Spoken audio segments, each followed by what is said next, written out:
Didn't move much. Okay, I'll go first, yeah?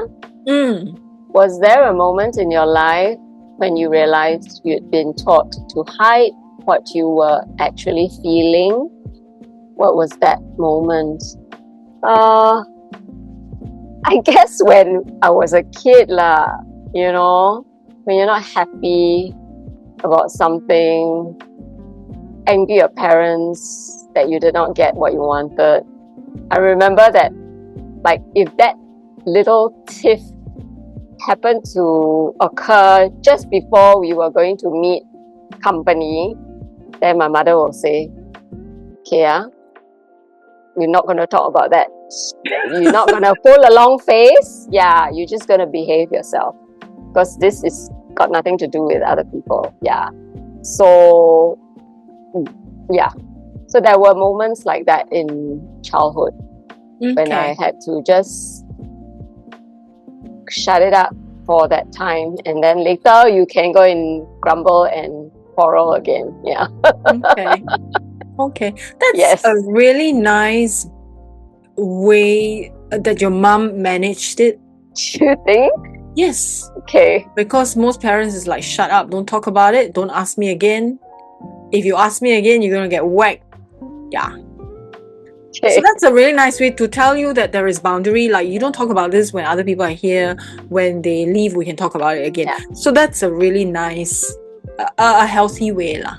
Okay. Yeah, I think about my mom was she didn't mind thrashing things out. Yeah, she would let me and she would just listen. And then if she decides on something, then she will just say it. Yeah. Okay. Or when I was much older, like in my 30s, 40s, I would sometimes still have these episodes with her, right, when I'm not happy about her decisions.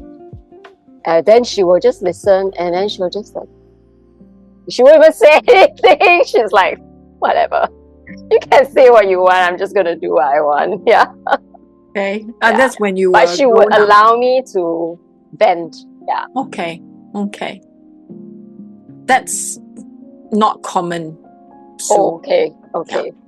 But she didn't like me to embarrass her.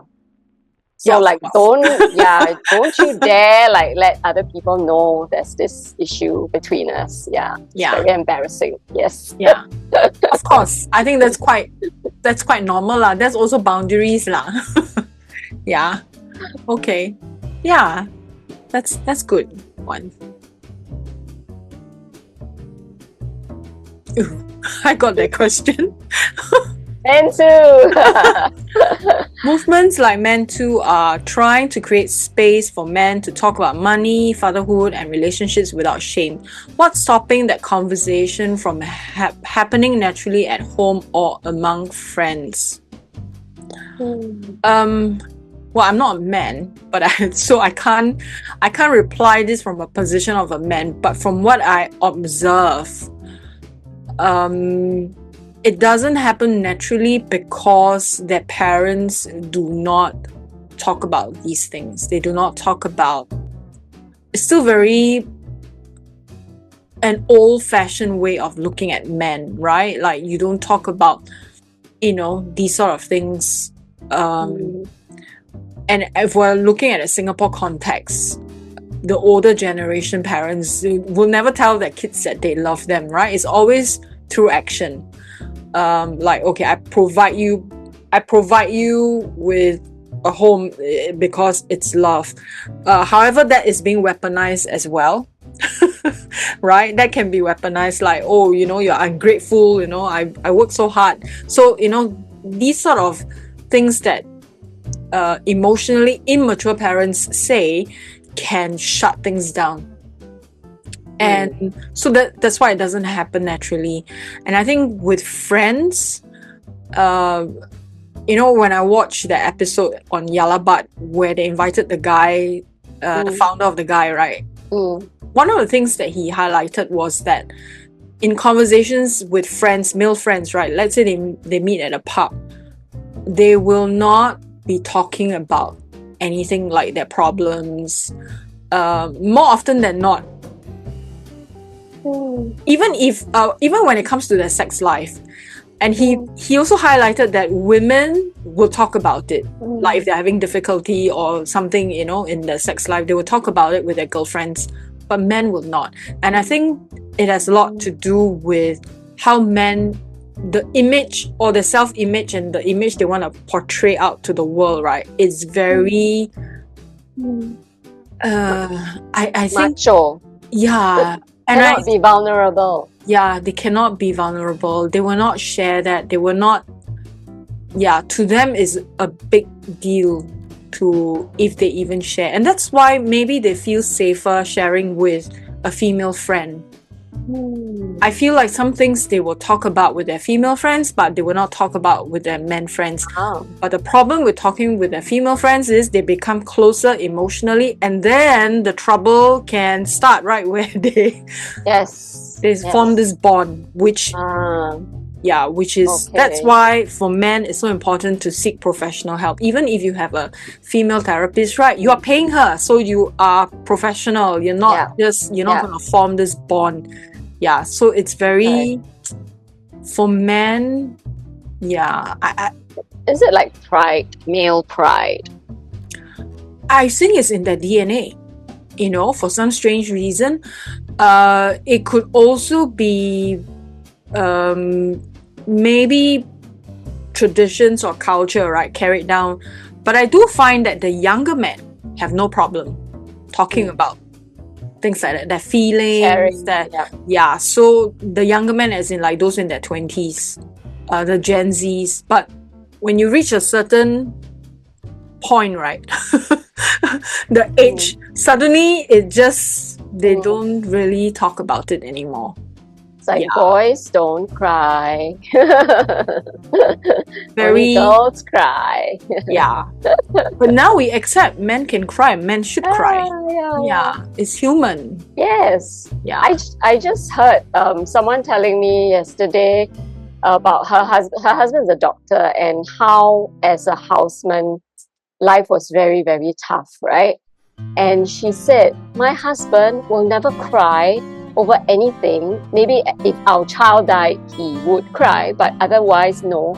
But he, as a houseman, was so stressed, he sat on the floor and just wept. I was like, whoa, really? That's quite healthy, right? To release all the stress and tension, because crying is not just sadness, it's frustration, it's stress, it's anger. You can cry too, like I would cry if I'm really angry. Or regret, like, why did I do this? Get myself what did I sign up for? Wow. I can imagine the stress level then. And she was telling this to a mother whose son was about to be a houseman. She was warning him. She said, it will be very, very hard, she said. Got to support him. So I said, hey, you are doomsayer, no? People come back, graduate, then you say this guy. She said, no, it's important to know all these things. It's true. Okay. It's true. So that they can get the support they need, right? Wow. Eye-opener.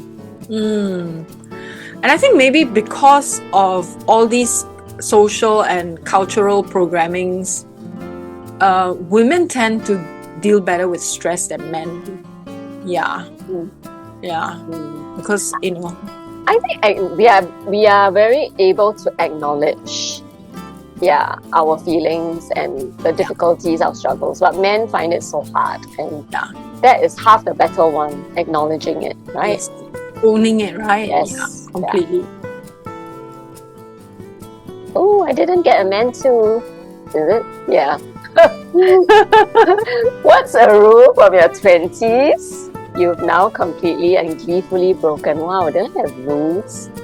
Yeah, I did. Stupid rules. Not really rules lah, but like dumb preferences. Like I would never date, like I used to very proudly say, I would never date someone who's not easy on the eye. So pretentious, right? Yeah, I used to be like that. Horrible. But you were in your I think it's 20s. just such rubbish. Yeah, yeah. I remember how old we were? 19? Okay, we were about to go to a function, and then a friend of ours in our group invited a group of boys to go with us. And then they came one by one, not all together. So the first 2 or 3 were like, so I said, the last one is mine. I said, history cannot make it. And the last one was the worst looking. Oh my god. They all looked at me and like, you can have it. So funny. It was hilarious. The joke was on me. Yeah. Yeah. Well, you were 19.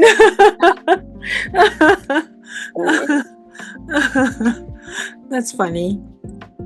Anything else you want to add to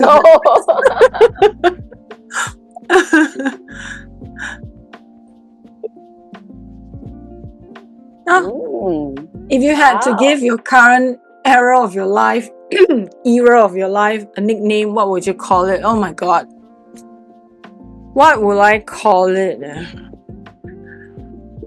The feeling I have is I'm really stuck. Oh, okay. Really stuck.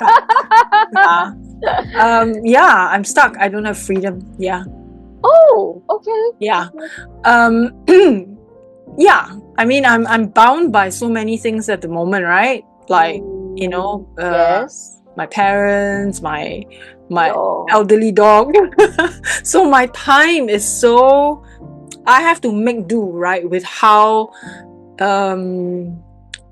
I have to be flexible in how I move my schedule or move my things around, move around them, right? And so at the moment, yeah, I do feel stuck. Okay. And if I don't sit down, I don't think about it too much, I can get on with things. But then when I feel like, oh, I want to go here, I want to do that, like, oh, but I can't. Then then I have to like, okay, it's not forever, you know? Yeah, remind myself that, yeah. That's... And freedom in a way is also a state of mind. It is. Yeah. It is. Yeah. It is. I think mentally, emotionally, I do have that freedom, spiritually too, but I think that's more important. Yeah, it is. Yeah. But you know, like things like going for my daughter's graduation, I think that's an important thing that you should go. Yeah. But it's over. It was on Friday last week, so I couldn't. Right? So things like that. Yeah. Okay. That's why I feel the stuckness. Okay. But other than that, you know, I haven't had a holiday since 2019. I'm still okay because I can go to the beach, I can do my own thing, go to the art gallery, and right? Yeah.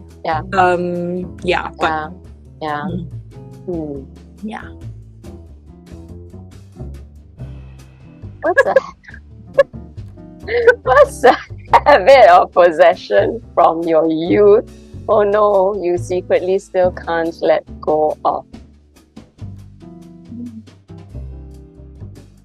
Well, it sounds like it's something I should let go of. Right? Yeah. Okay. It's not necessarily a bad thing, I feel. I think that my spirit never ages. You know, physically, definitely aged. Even emotionally, yes, you mature, right? But I still have the spirit of a 16-year-old, I think.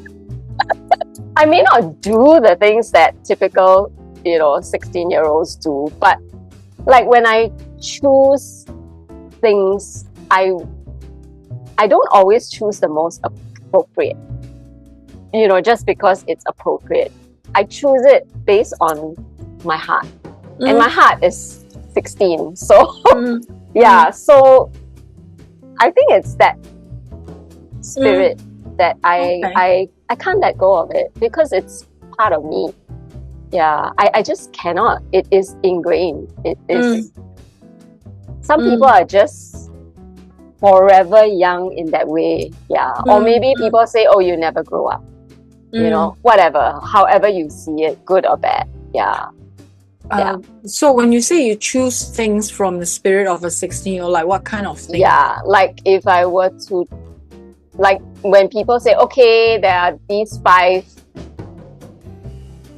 I don't know, things that everyone choose one. I will always choose the one that's weird or quirky, or like a midlifer, a typical midlifer would never pick that one. Or even I would say like music even. Yeah, I do appreciate new music. I love looking at how young people are, how they dress, how they accessorize, and even their lingo sometimes. I'm very fascinated by the youth culture. In that sense. So I think it's more like your personality. I wouldn't call, and I don't think anyone should change. I mean, even when you hit 100, right? That should still remain because it's part of who you are, your essence, right? And if that, and that shouldn't, like, it shouldn't change in that sense. So. And it shouldn't, because it is what makes you unique, right? Your personality, it makes you who you are. And if you were to change, so to speak, and to conform, like to do what other people are doing, then you're not you anymore. Yes. It's not the same. Yeah. It's not the same. Yeah. So no need lah. No need to let go. No need. Can't anyway. You can't beat it out of me. Some things you just, it's just part of who you are. I'm getting those MenToo. If a male friend came to you and said he was struggling but didn't know how to ask for help, what would you actually say to him? Now, because of the work that I do, I would definitely ask him to go for professional help. And for me, I have no qualms telling people to seek professional help. The question would be, if they ask me, then can I come to you for professional help? It will really depend, because sometimes if I know the person too well, I may not be helpful to them, because then there will be all these preconceived notions, right, and biases. So I would recommend the person to someone else. But if I don't know this person really well, I will have no problem taking this person on as a client. But it has to be a professional relationship. I cannot be your friend where you sit down, have coffee, you spill your guts and tell me your problems, because it doesn't work that way, and it's my profession, right? And plus, that line between a male and female friend, when you start to share a lot of your intimate details, that line becomes quite grey. Which I don't think is healthy. So I think people listening to this also have to realize that there are some boundaries that you need to draw when it comes to your friends of the opposite sex. Because emotional connection is very powerful, right? And sometimes more powerful, and I think most of the time more powerful than the physical connection that you may have. And if you form that bond with someone and they start to develop feelings, it's just not a good space to be in, where then then you're committing emotional adultery. And it's not Ooh. Oh, I got a man one. Ooh. Singapore men often come out of national service with an internal ranking system, always measuring themselves against other men. Really? I didn't know that. Do you think women have an equivalent of this, and where does it show up? Oh. I think women do, but not so clearly. Like, okay, for men, apparently it's like, wow, national service is it, you know, was I an officer, was I in commandos or whatever, right? For women, I think it's, now that women are so achieved, I would say, yeah, their achievements, their personal achievements, career is a big deal for women now. Yeah, even education. Yeah, like, oh, I've got an MBA from wherever, you know. Yeah. I think short of the national service part, we measure ourselves against one another in the same way as men do. I think so. Yeah, and even more, because with women, there's this other aspect of aesthetics or looks, right? And then after that, family, who you marry, your children's achievements. Yeah, so I think it's even worse. Yeah. And so also, everything. Yeah, and also comparing. I mean, I've heard women friends saying to women friends talking about their size, how fat they are, and things like that, which is like, oh, Correct. And you know, there's this, like, internally they're comparing, right? Yeah. Who's fatter, who's thinner, who looks younger, who has aged worse, who is more wrinkle free, like all of these things going on in their minds, and it's just not healthy, lah. I know. Yeah, it's just not healthy. Yeah, and how successful their spouses are, and their children are. Yeah, obviously. Yeah. I think the more educated women versus the not so educated women, they also have different ranking system, right? The more educated one would be like, I'm smarter, I have more qualifications or whatever. The not so educated women will compare the aesthetics, husbands, and maybe material possessions, house, car. Whether the bag I carry, my diamond engagement ring, how big it is, you know. Yeah. So definitely, right? Women are worse than men. I think so. It can get really toxic. Really toxic. Very ugly. Oh. Yeah. These questions are quite interesting. Yes, very provocative.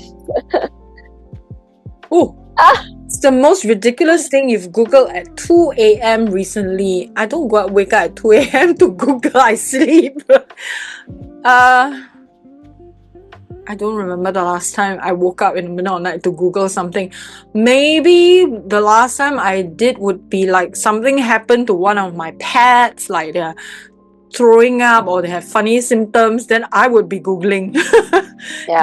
But other than that, I don't like. I sleep 2 a.m. Yeah, I sleep, or if I wake up, I'm because my cat disturbed me. But other than that, Yeah. Okay, this is a very presumptuous question. Yeah. Because if this would be about like you can't sleep, or as a midlifer, maybe a lot of people struggle with sleep. Yes. Yeah. So, but I don't know. And people actually like to say they get up to pee at 2 a.m., right? They like to check their phones. Yes. Like, why would you do that? Yeah. Which because once you check, then you're not able to get back to sleep. Now, unless you can't get back to sleep for whatever reason, then maybe you want to go on your phone. For me, I would, if I wake up from a dream and I go to the toilet, right, I come back, I will turn on my phone because I want to record my dream. I want to, because I don't want to forget.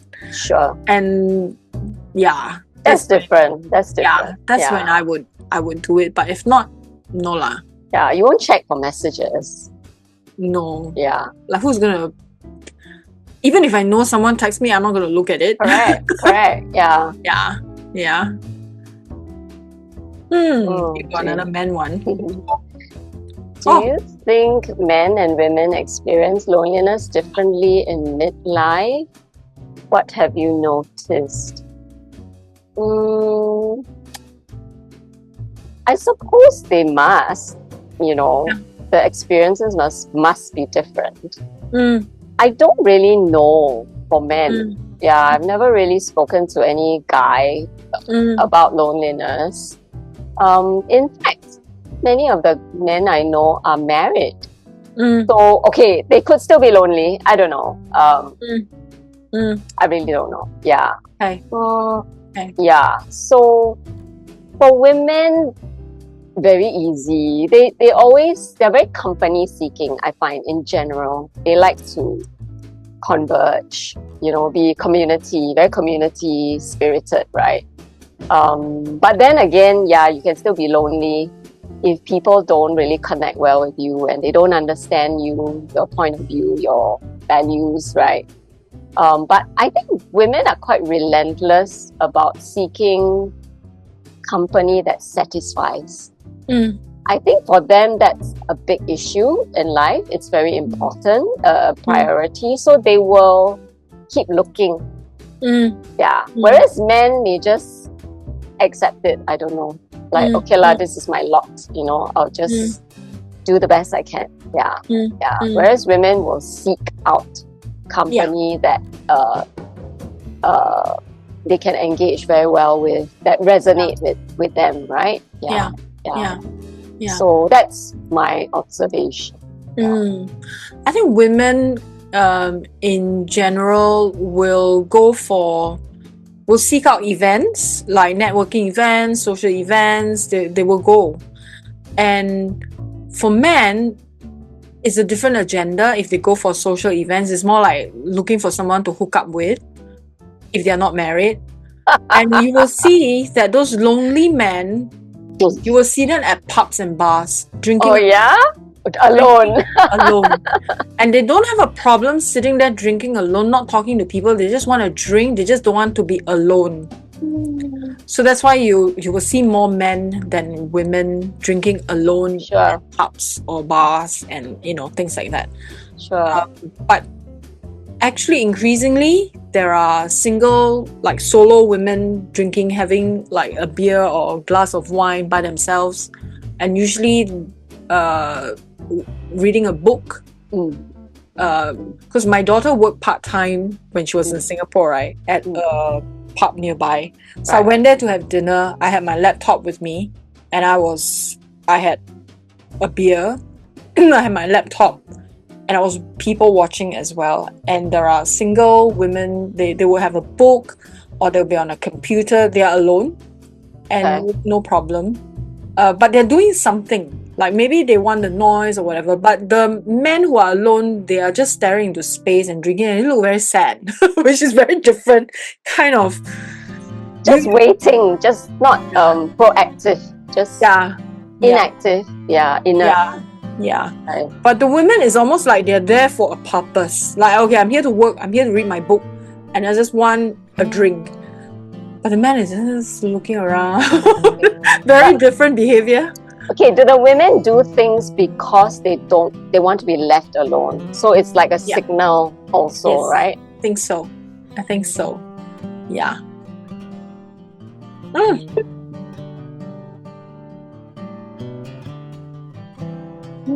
Wow. As a man in your life, father, partner, brother, friend, ever surprise you by being emotionally honest in a way you didn't expect? No.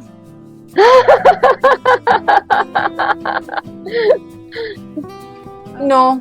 Friend? Not even a friend? A close friend? We're talking about male friend, right? Yeah. Well, yeah, maybe they share a little bit about what they're feeling with regards to their relationship, but I don't really allow them to continue on. Okay. Firstly, because I don't think it's healthy. like for reasons that I mentioned earlier on. So I don't really let the person continue for too long, right? I mean, you want to state something, yeah, I let you talk about it, but I don't ask too many questions. I feel like they are emotional vulnerability is very difficult, and even for partner or like ex-husband, whatever they feel they don't want to say, and they will say something else that sounds horrible and toxic and more like accusations, like you are the problem in my life sort of thing. Like, so when they share their emotions, it's more like towards me, like you are the cause of my problem, but not acknowledging is their own stuff. So no, they're not emotionally honest. Maybe they think they were, but no. I mean, there's a lot of pain, right, in some people, and I don't think they have the capacity to even be emotionally honest to themselves, let alone to someone else. Yeah. So I mean, this is not counting clients lah. Yeah, of course. Yeah, that clients different. Clients are totally different story. Yeah. Yeah. Yeah. Did you ever experience? People I know well lah. Not as in not SOS things, right? Yeah. I do think my father was always honest with me if he was struggling. Like when just before he got his stroke, he didn't feel very well, and he was okay with sharing that vulnerability. Like I remember he was driving me to work, and he said, "Hey, I feel like I don't have control over my movements." Like, and then there he is driving me. So I'm like, and I said, "Then don't drive anymore." I told him, I begged him not to drive, and I said, "I will drive myself to work. Or if you want I said, you shouldn't be driving, so I will just take the car, So I mean, to that extent, he was able to tell me, there's something like brewing. My brother has opened up to me in, during like a very, very bad time in his life. Told me everything. Yeah. And I felt very privileged actually that a younger sister, and we were not super close. Yeah. And I think actually that bonded us, that he was able to open up and invite me into his struggles. Yeah. So even ex-husbands, yes, for sure. Friends too. Your brother probably felt really safe with you in order to share that, because brothers and sisters is not a and especially he's so much older, and he's always been the one that any help, and then he's the one that helps. And I remember when the first time we talked about it, what happened, it was over the phone. He had actually called me handphone, I can't remember, and we had a very long conversation. I was like at work, and it was at the time it was open concept, so it's very hard to hide my emotions on my face, hearing what he was telling me, and I was just weeping. And my colleagues were like, they're like, couldn't wait for me to put down the phone and like come here. Hey, what happened? Like, who were you talking to? Wow. And later on, we actually met up for dinner, and then we were both calmer, and he was calm actually, even on the phone. He was the one who was very distraught. Very calm. That's a good sister. I think I am a good sister. Last round? Okay. This is me, right? What's the most midlife thing you caught yourself doing? Oh no, auntie thing that you swore you'd never do. I'm really not an auntie. I can be 100 and I won't behave. Yeah, I don't carry umbrella. For the longest time, I didn't even carry tissue. The other auntie things that people do. Scream and talk loudly in public. I don't tapao things like, at a after the end of a party or a gathering. I'm always the one like, no thanks. That's an auntie thing? I don't know. I always feel like bring back to feed the children lah, the grandchildren lah, I don't know what lah, the helper. Thing. Wow. Okay. I did tell a boy off a few months back. Yeah. Okay. He is an altar server. Okay. He's about 8.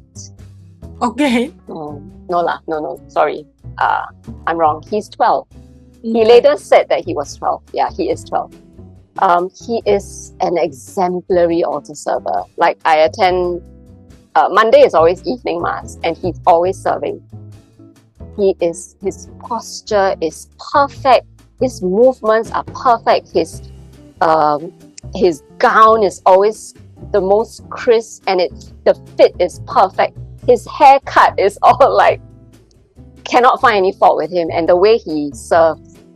And I used to admire this little boy, like, wow, he's a very good example for those who are still trying to get there. And one day, after Mass, I would always have my dinner before going for intercessory prayers in one of these rooms.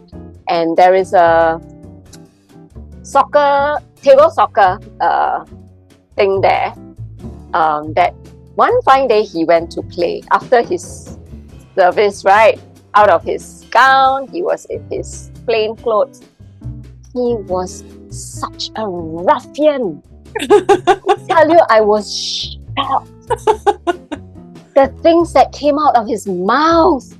This boy that I thought was so wonderful, he was saying all the vulgar words and all, and loudly, and then being rough, playing with the other altar servers, whatever lah, and then being very, very cheeky.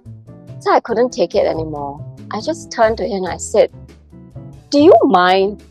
You shouldn't say things like that, I said, it's unacceptable, I told him. Then he was a bit chua, like, whoa, who's this auntie? This grandma. He's 12, I can be his grandmother, right?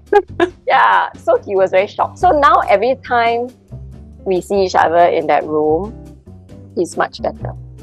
Yeah, he doesn't say anything anymore. He will just play lah. Yeah.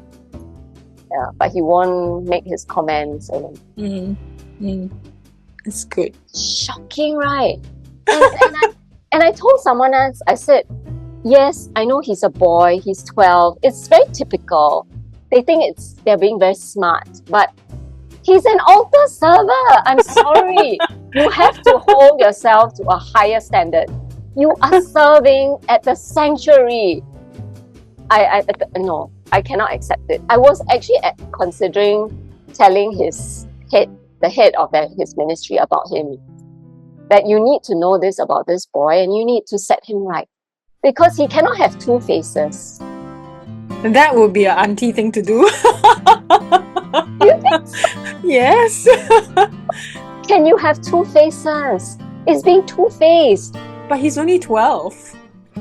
12 is quite grown already, When I was 12, there's no emotional maturity in a 12-year-old boy or girl. So really? It's, yeah. It's not like that at 12. I don't think you were like that. Yeah, but, different people. And boys especially. The emotional maturity in boys is way, way later. I suppose he actually doesn't look 12. Yeah, he looks younger. Well, yeah, that was the auntie thing I did. But I'm very proud of it. Yeah. No, but I think telling someone, telling him off, that's fine. I don't think that's a very midlife thing. I think any responsible adult should tell the boy, like, you shouldn't be using this kind of language, right, in a space like this. Okay, firstly. But to go further, say, to complain about this boy. I didn't tell him lah. I was telling someone else. Yeah. Yeah. But to go further, then that would be the auntie thing. Okay, I'm a potential auntie. No, because there were other adults there and nobody said anything. They all just laughed like it was so funny. Yeah. What is so funny about that?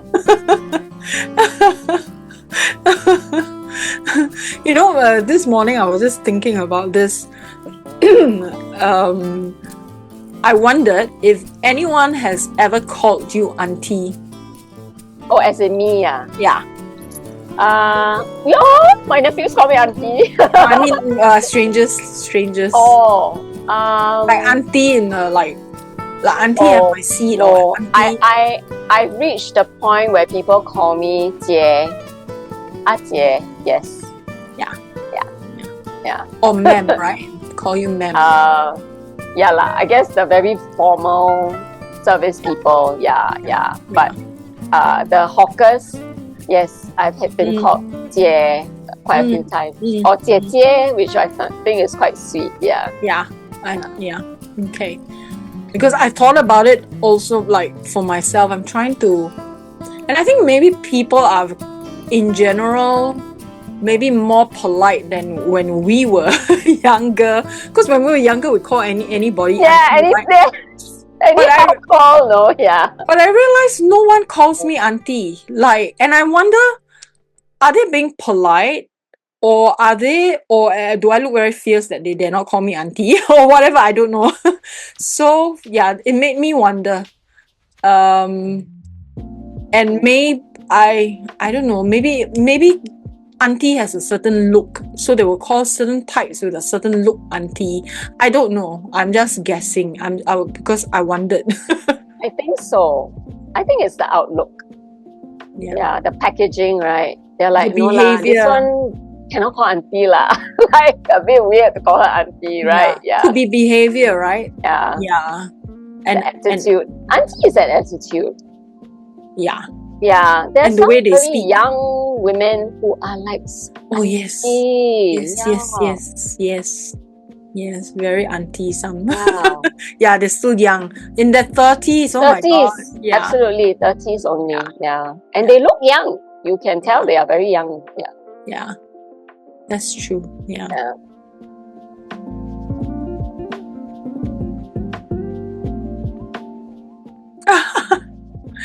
If you could say one thing to every man in their 40s or 50s right now, what would it be? What would it be? Be honest with how you feel. Talk to somebody. I recommend therapy for every adult. I think if we do physical fitness, we should do emotional fitness. That's normal. It should be a normal thing that people do in their lives. And especially when you're in your 40s and 50s, because that's the age where you become, the midlife crisis, right, happens, and it hits a lot of men in the strangest ways, and they don't know how to cope. And it just gets worse from there. It's just downhill from there. And so they should seek therapy, really. Everyone should have at least one time in their lives where they go through a phase, 1 year, 2 years of therapy, so that they know what to do, how to equip themselves. And if they choose not to continue with therapy in the long term, it's fine. At least you have that foundation. Everyone should have that experience. It's a very different, it opens you up in different ways that you never think that it could, and you learn so much about yourself that you would not in any other way. Yeah. So yeah, that's what I would say. Okay. So everyone in the MenToo movement, go seek a therapist. Yeah. One is available here. it would help a lot. Yeah. Yeah.